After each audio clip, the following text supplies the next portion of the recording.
Ça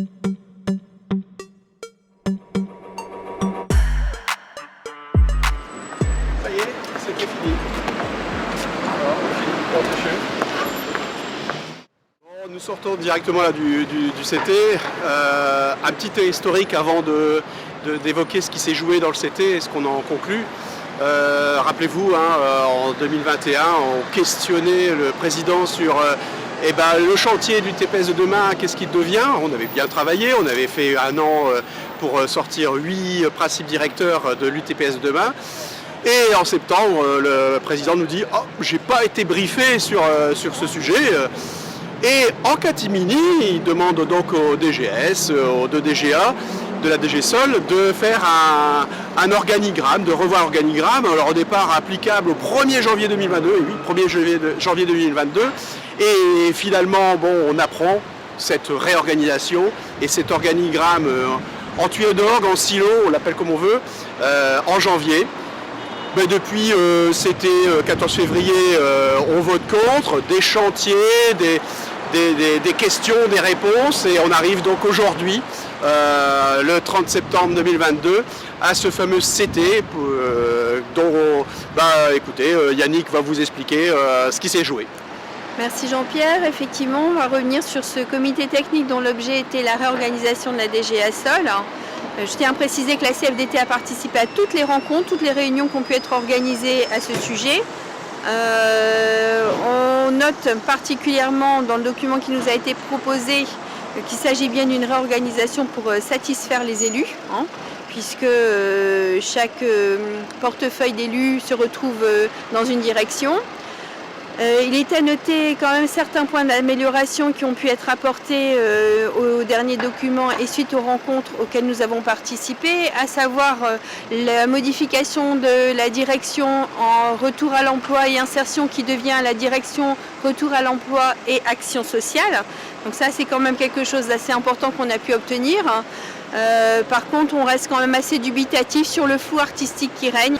Concernant la transversalité, notamment une direction relations nordistes et stratégie partenariale, dont on se demande si réellement elle pourra jouer son rôle de transversalité, étant donné la perte pour certains de nombreuses missions, des fiches de poste qui restent quand même un peu floues. Que dire également de la direction enfance-famille, puisque de toute façon elle n'a aucun moyen supplémentaire. Que vont devenir les enfants de l'aide sociale à l'enfance? On peut se le demander.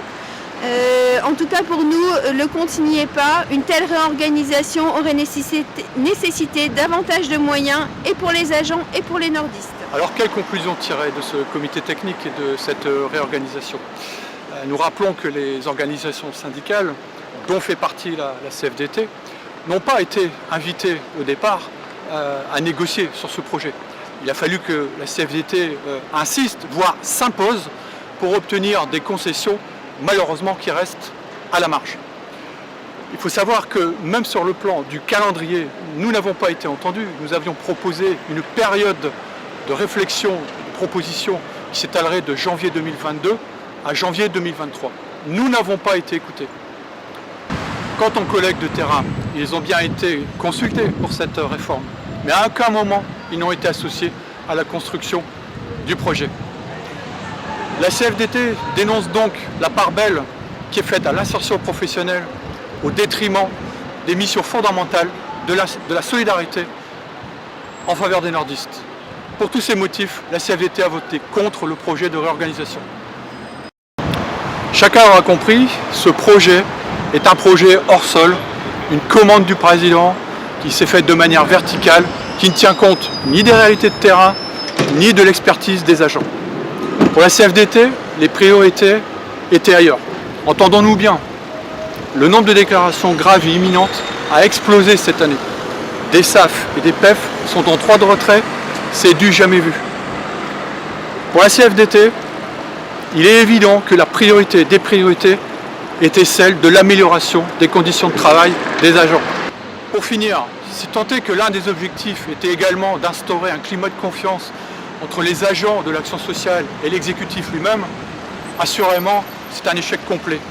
C'est le message que la CFDT veut faire passer aujourd'hui à l'exécutif.